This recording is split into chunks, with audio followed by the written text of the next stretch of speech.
céu. Ele está falando do Império da Babilônia, que também é simbolizado com asas de águia. Gente, a Bíblia é maravilhosa, ela é harmônica, ela traz para nós detalhes das profecias e explica para a gente. O ouro é símbolo da glória e riqueza do Império Babilônico, e as asas do leão que foram arrancadas foi a destruição de Nabucodonosor do trono. Olha o capítulo 4 aqui de Daniel, que é escrito pelo próprio Nabucodonosor. Sabia que foi ele que escreveu o capítulo 4 do livro de Daniel? Foi esse rei pagão. Olha lá o que ele diz, ó. À mesma hora se cumpriu a palavra sobre Nabucodonosor, e foi tirado dentre os homens, e comia erva como os bois, e o seu corpo foi molhado por orvalho do céu, até que lhe cresceu pelo, como as penas da águia, e as suas unhas como as das aves. Ele foi viver com os animais. Ele não deu glória para o Deus do céu, o Deus que deu reino para ele, o Deus que fez ele forte, poderoso, que deu domínio, governo, comando. E ele foi viver com os animais. Passou um tempo, um pelo pelas costas, cresceu unha, virou um bicho. E ele vai escrever esse capítulo 4 do livro de Daniel. Interessante, né? Agora o peito e braço de prata e o urso. Então, o peito da estátua que Nabucodonosor do Senhor, os braços, é a mesma coisa do urso que Daniel teve na visão lá. Então vamos lá. Então, ó, Daniel 2, o seu peito, os seus braços de prata. Daniel 7, continuei olhando, eis aqui o segundo animal, semelhante a um urso, o qual se levantou de um lado, tendo na boca 3 costelas entre os seus dentes, ali as 3 costelas. E foi-lhe dito assim: levanta-te, devora muita carne. Então, aqui, essa parte da estátua com o urso com 3 costelas na boca é o mesmo significado, é o mesmo império, é o mesmo reino. Este é o império dos Medos e dos Persas. Então, a Média de um lado, a Pérsia de outro, né? Que reinaram em 538 a.C. Segundo a profecia, o urso ergueu-se de um lado.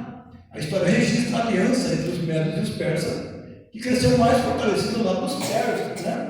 Dario cresceu mais do que Ciro. Então, os ossos das 3 costelas que estavam na sua boca simbolizam as 3 nações que foram conquistadas: o Egito, a Líbia e a Babilônia. A prata é símbolo da glória e riqueza do império, porém inferior ao império anterior, né? Inferior ao ouro. Prata vale menos que o ouro. Então, o império Medo-Persa conquistou o império babilônico e venceu também o Egito e a Líbia. É as 3 costelas lá na boca do urso, né? Entre seus dentes. Olha que interessante, né? A Bíblia está explicando para a gente que reino que é esse aqui. É o reino dos Medos e dos Persas que se aliaram e venceram a Babilônia. Então, o império dos Medos Persas também foi simbolizado por um carneiro que foi vencido por um bode. Daniel 8. Este bode, por sua vez, representa o império grego. Então, esse bode foi lá e deu, né, no chifre do carneiro e venceu o carneiro, que é o império grego, que vai surgir aqui na profecia. Ventre e coxas de cobre e o leopardo com asa. Nós estamos comparando, gente, nós estamos comparando o sonho de Nabucodonosor com o que Daniel viu, tanto as partes da estátua com os animais que Daniel sonhou. Então está lá, o seu ventre e as suas coxas é de cobre, ali, cobre. Daniel 7 fala do bicho lá. Depois disso eu continuei olhando, e eis aqui outro semelhante a um leopardo, e tinha 4 asas de ave nas 2 costas. Tinha também este animal 4 cabeças, e foi-lhe dado o domínio. Está aqui. A explicação é a mesma. Este é o império grego, que foi lá no ano 330 a.C. Assim como o leopardo é veloz, Alexandre o Grande conquistou grandes porções de terra em um curto espaço de tempo. Segundo a história, as 4 cabeças simbolizam a divisão do império em 4 após a morte de Alexandre. O bronze é símbolo da glória e riqueza do império, porém inferior ao império anterior. Lembra? Então, o bronze é inferior à prata, que é inferior ao ouro. Então, no período curto, mais ou menos 6 anos, Alexandre o Grande realizou toda a Europa, conquistou quase todo mundo, né? É o leopardo, que é o bicho veloz, e as suas asas, né, que dão essa ideia de velocidade. Então, deixa eu correr com vocês. Agora, as pernas de ferro da estátua, pés de pau de ferro misturado com barro, e a besta que Daniel viu.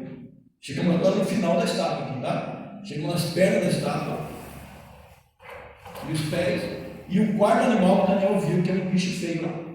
Então, as pernas de ferro, os seus pés em parte de ferro, em parte de barro.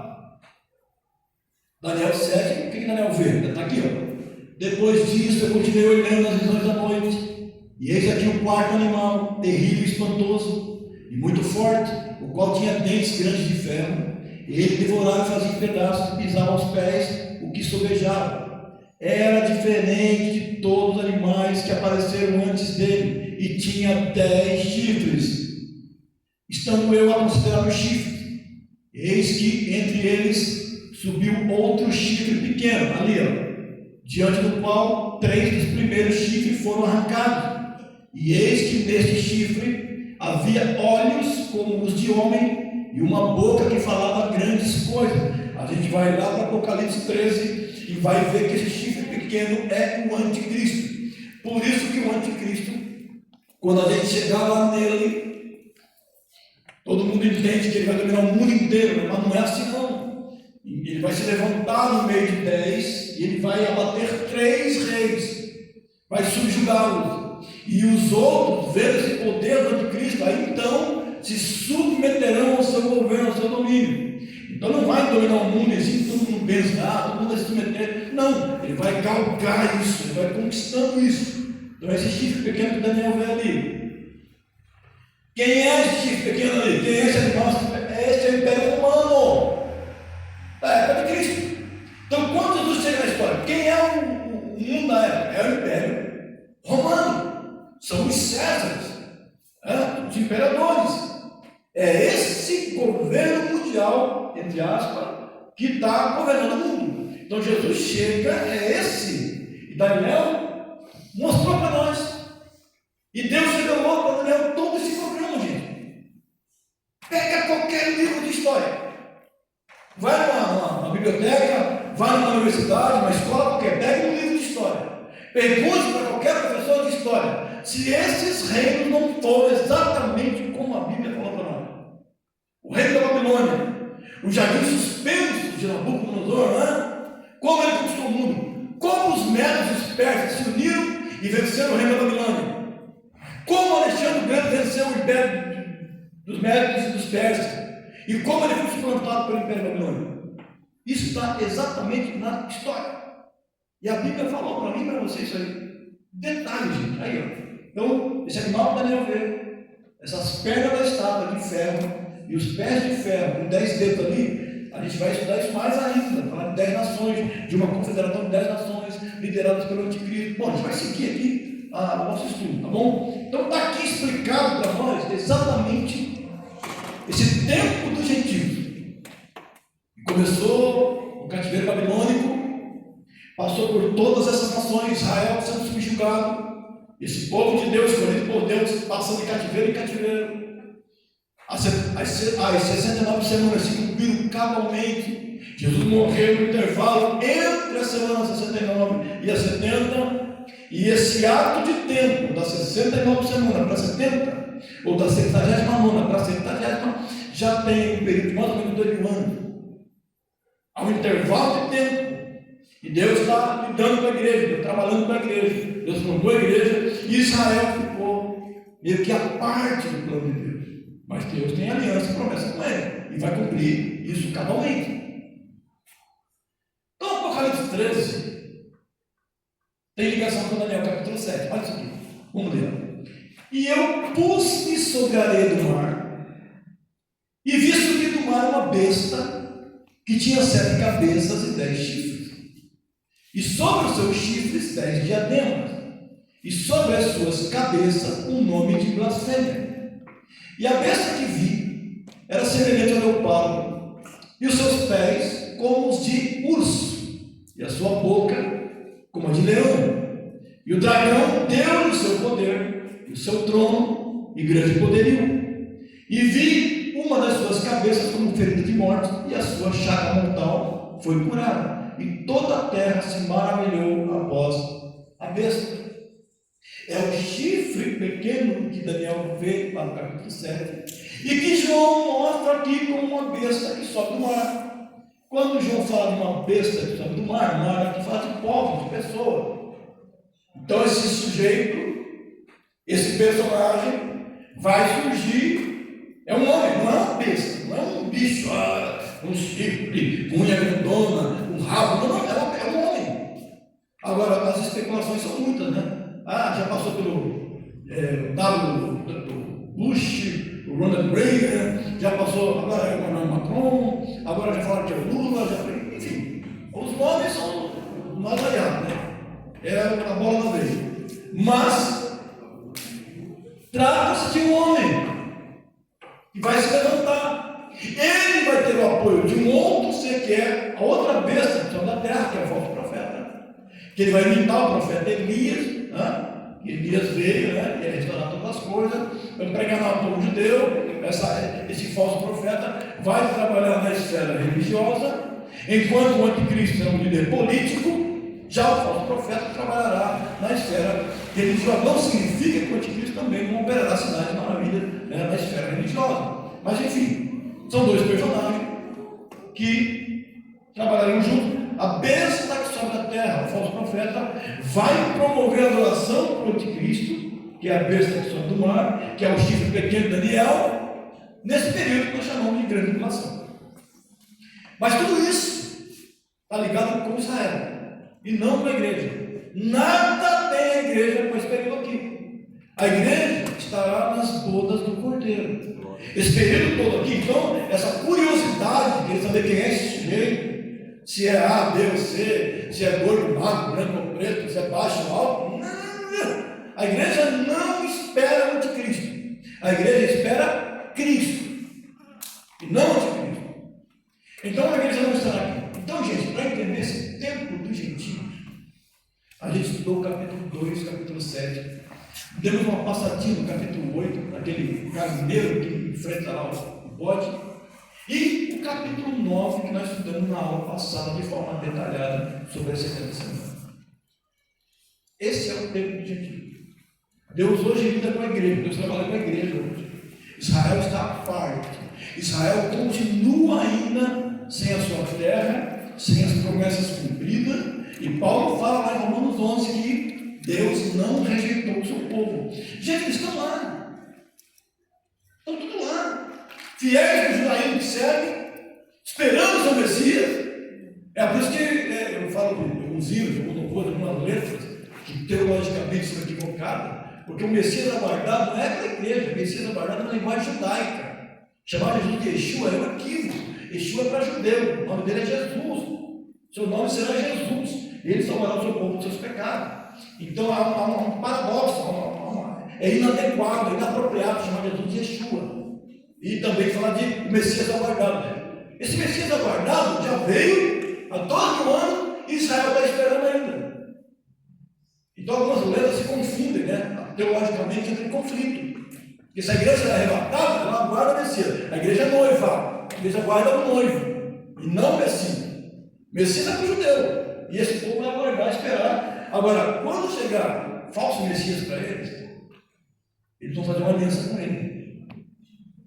E aí, na metade da semana, quando eles foram enganados, quando o anticristo se assentar no templo de Deus, querendo parecer Deus, exigir oração, aí eles perceberão que foram enganados. Aí o anticristo mostra as caras e eles vão perceber que foram enganados.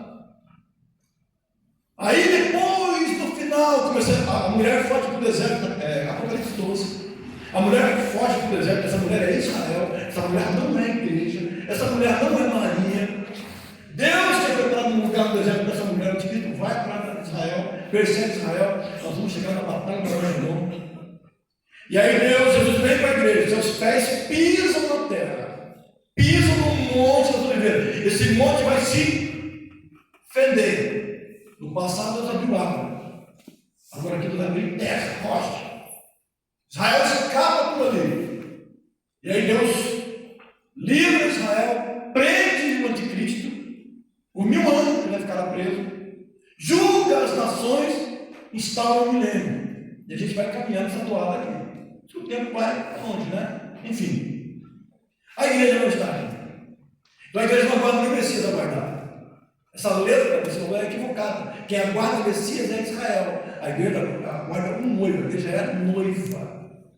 E o Messias aguardado que eles rejeitaram virá para ele no final da grande tribulação. Aí sim eles vão chorar, vão lamentar e vão olhar para aquele que traz passado, diz Zacarias capítulo 12. Por isso que lá a nomenclatura de Yeshua, Yeshua é hebraico, o nome é Jesus.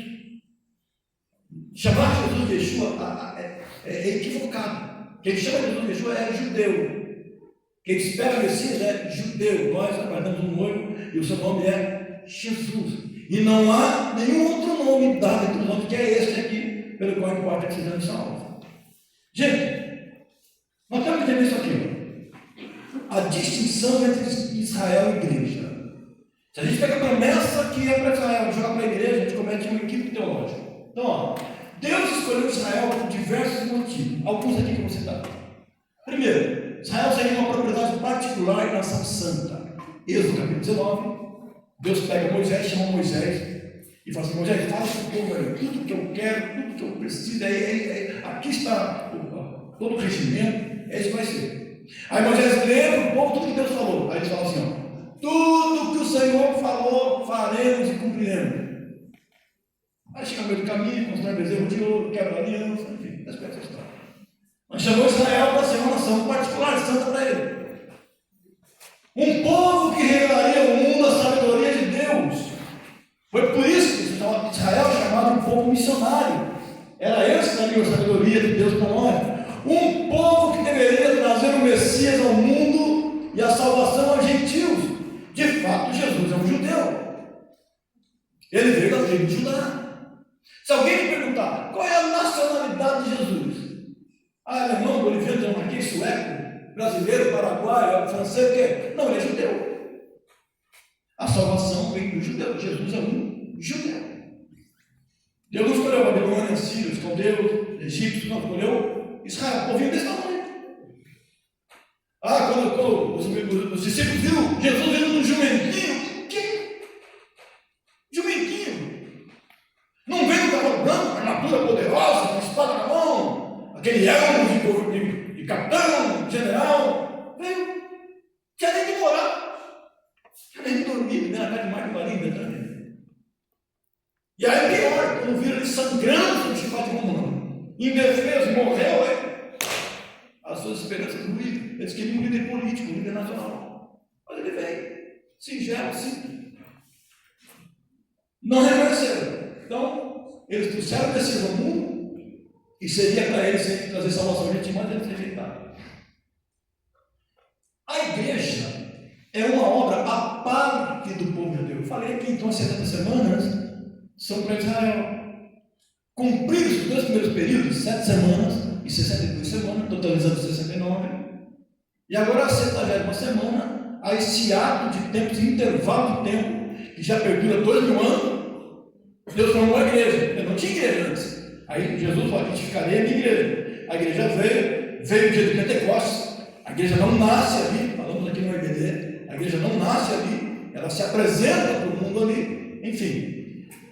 Então a igreja se apresentou ao mundo em Pentecostes. Israel é muito sério, olha a diferença, gente. A igreja é um mistério, algo que jamais é dito a respeito de Israel. O mistério que estava oculto desde a eternidade e que Deus revelou para Paulo. Jesus aparecia para Paulo em muitas ocasiões. Aceita, Senhor. Como é que Paulo soube daquilo? Jesus contou para ele: porque eu recebi do Senhor o que também nos entreguei. Nem Paulo falou, mas Paulo falou. Então Paulo tinha coisas que ele aprendeu diretamente com o Senhor. Então a igreja também, era um mistério, estava oculto. Aí em Romanos 25, Paulo fala, 16, 25, Paulo fala da igreja. Em Efésios, Paulo fala da igreja, mas era um mistério que estava oculto. Israel já vem se apresentando há muitos anos. Elementos que demonstram a igreja ser um mistério. Judeus e gentios são unidos em um só corpo. Efésios 3. Agora preste atenção. Qual é o argumento dos pós-tribulacionistas? Não, Deus tirou a barreira que separava dois povos e fez um. E judeu e gentio fez um povo só. Então não há judeu, não há grego, não há servo, não há livre, não há bárbaro, não há cita. Todos nós fez um. Vocês querem dividir o povo de Deus em dois? Não, absolutamente não. A questão é que tem judeu convertido, e ele é igreja.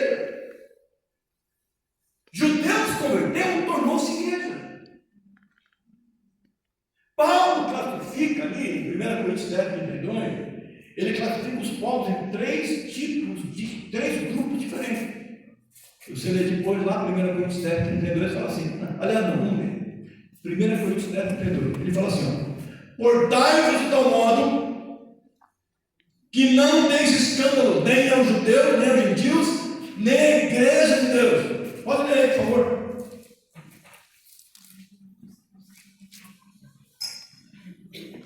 Ou eu estou errado? Portai-vos de tal modo que não deis escândalo. Agora olha os três povos, nem aos judeus, nem aos gentios, dependendo da versão de Bíblia, fala gregos, e nem à igreja. Aí, como dizia o saudoso Marcelo Rezende, aí eu lhe pergunto, qual dos três você é? Em qual dos três você segue inserido? Judeu, gentil ou igreja? Igreja. Três povos distintos: judeu, gentil, tudo que não é judeu é gentil, são as nações. Igreja. Então, nesse terceiro grupo, igreja, aqui, ó, igreja, tem pessoas de todas as tribos, raças, povos, línguas e nações. Então, o judeu que se converteu a Cristo tornou-se igreja. Alemão, boliviano, dinamarquês, paraguai, brasileiro, francês, espanhol, aceitou a Cristo, igreja, tornou-se igreja. Ah, irmão, essa expressão aceitou a Cristo não é boa, não tem na Bíblia. Você vai dizer, como não tem? A gente convida as pessoas para aceitar a Cristo. Aí alguém fala assim, não, a sua expressão não é certa. Por que pode aceitar a Cristo? Não é assim.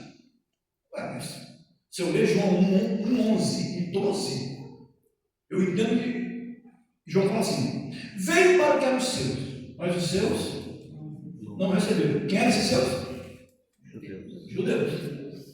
Mas a todos quantos o receberam, o aceitaram. Quer aceitar Jesus? Não é. Receberam, aceitaram.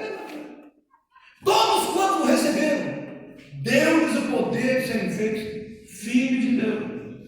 Então não é porque Deus, judeus e gentios são unidos em um só corpo, que fundiu e ficou uma coisa só. Não.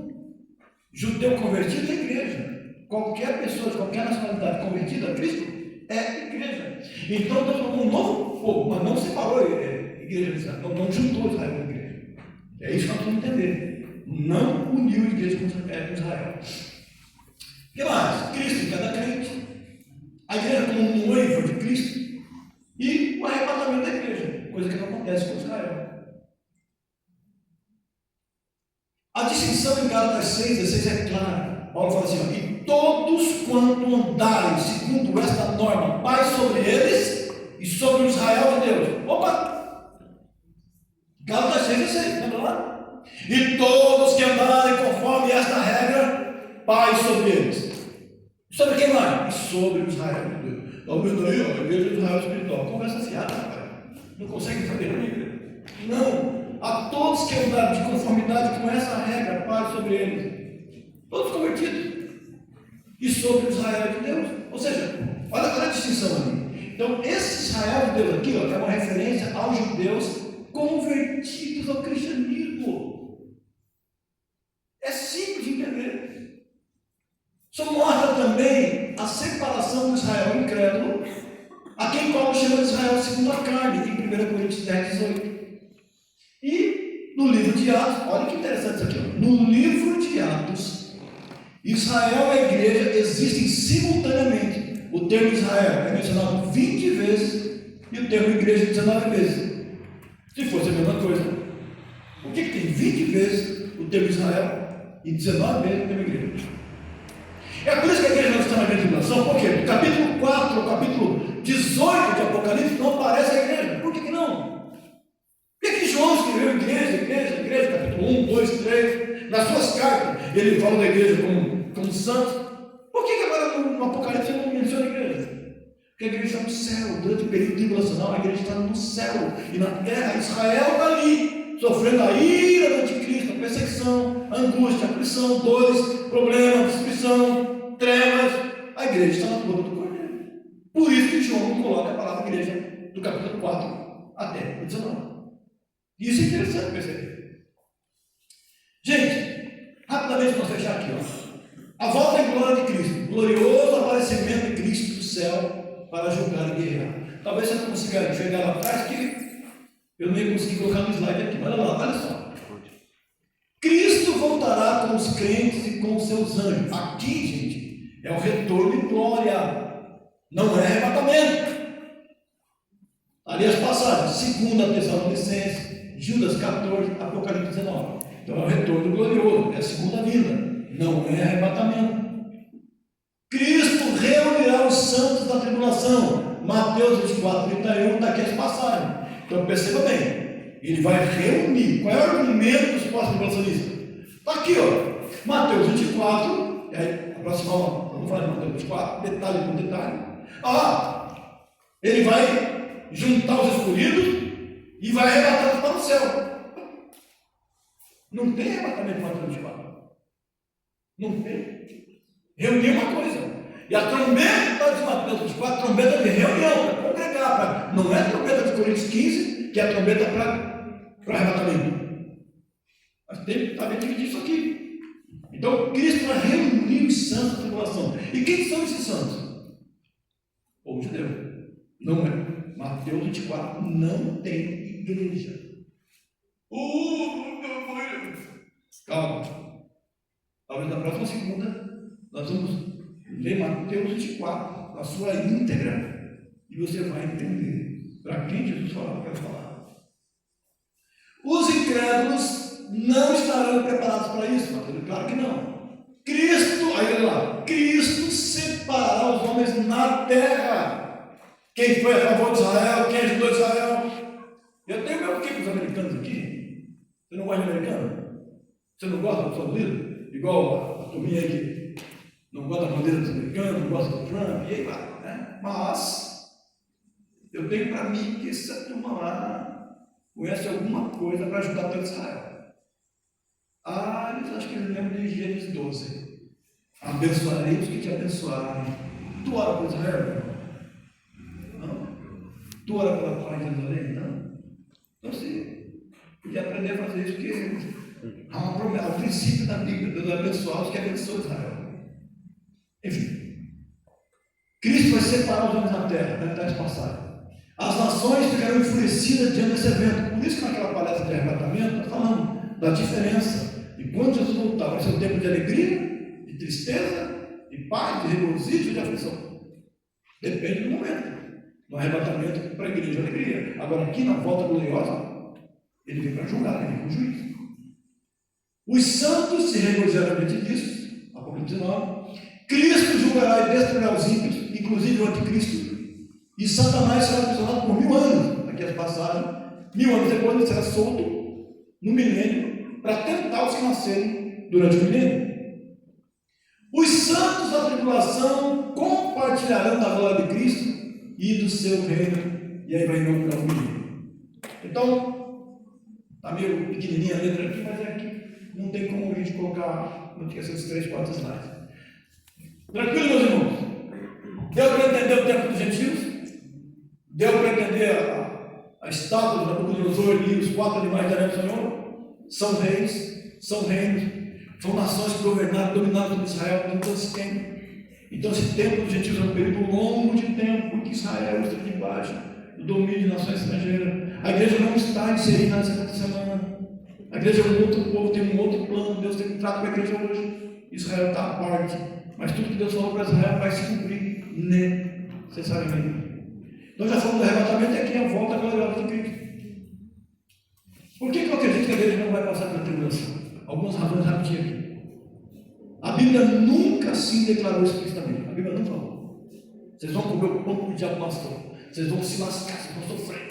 Não, a história da igreja primitiva sempre foi sofrimento. Os cristãos dos primeiros, segundo, terceiro, quarto séculos sofreram também. Por que nós somos melhores do que ele? Não é questão de melhores. Hoje lá, em Marrocos, eles cortam a cabeça do missionário. Lá no Afeganistão, no Azerbaijão, na Eritreia, eles estão matando, queimando a igreja. São as tribulações. Mas Jesus falou que esse período aqui nunca houve, nem tampouco haverá. Daniel falou também, Daniel 12:1. Nunca houve, nem tampouco haverá. E a gente viu alguma coisa do que vai ser esse período. Então a Bíblia nunca falou que a igreja vai passar pela tribulação. Nunca falou. Apocalipse 1 fala do passado, as coisas que viste. Apocalipse 2 e 3 fala do presente, as coisas que são. E Apocalipse 4 ao 22 fala do futuro, as coisas que hão de ser. Depois de Apocalipse 3, a igreja nunca é mencionada. Curioso, né? Em Apocalipse 4, os 24 anciãos, que é a símbolo da igreja, já estão no trono antes de começar a tribulação. Em Apocalipse 19, 8 e 14, a igreja volta à terra ao final da tribulação. Logo não estava nela naquele período. Tá? Elementar que eu quero mostrar. Elementar, se a igreja estava lá volta com Cristo, é porque ele estava aqui. Mas Cristo prometeu à verdadeira igreja assim: ó, eu te guardarei da hora da tentação que há de vir sobre todo mundo. Eu vou te guardar da hora. Se a igreja estiver aqui, então o anticristo vai vencer os santos, vai matar as nossas figuras, vai matar. Então a profecia falhou, porque não guardou coisa nenhuma. Eu vou te guardar como? Se o anticristo vai vencer os santos, não guardou nada. E a expressão guardar aqui, o verbo terel aqui, guardar, terel, tesouras, eu te guardarei da hora, é de dentro do ambiente para fora do ambiente.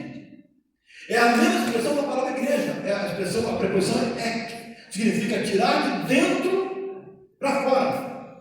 Então eu digo para o céu, guarde aqui meu passador de line. O que ele faz? Guarde meu passador de line.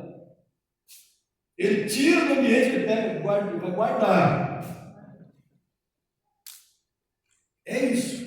Então o texto não fala, eu te guardarei na hora, durante, dentro de. Não. Eu vou guardar, tirando você desse ambiente, de dentro desse perigo, para fora do perigo. É a expressão ética, te guardarei da hora. A igreja não passará pela grande tribulação, por quê? Apocalipse 15, 1, 16 e 19 dizem que a grande tribulação é um período de juízo sobre o mundo ímpio, a igreja apóstata e Israel rebelde. Então, são expressões muito pesadas que aparecem aqui, ó. Aparece lá flagelo, vinho do flor de Deus, 7 taças da cólera de Deus, é expressão dura. Então, já esses textos aqui, ó, João 5, 24, Romanos 5, 9, guarde esse versículo para você.